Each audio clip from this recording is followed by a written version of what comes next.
We can easily insert openings within our roof slopes, for example, to create a terraced area, and so on.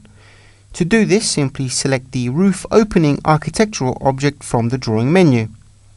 By positioning the cursor within the roof area, simply click to set the first point, and moving around we can define the other vertices, shaping the hole appropriately, and by typing in the dimensions using the keyboard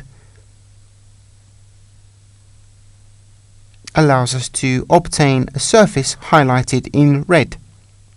To complete this process, simply select Finish. This opening can now be adjusted and modified using the object grips.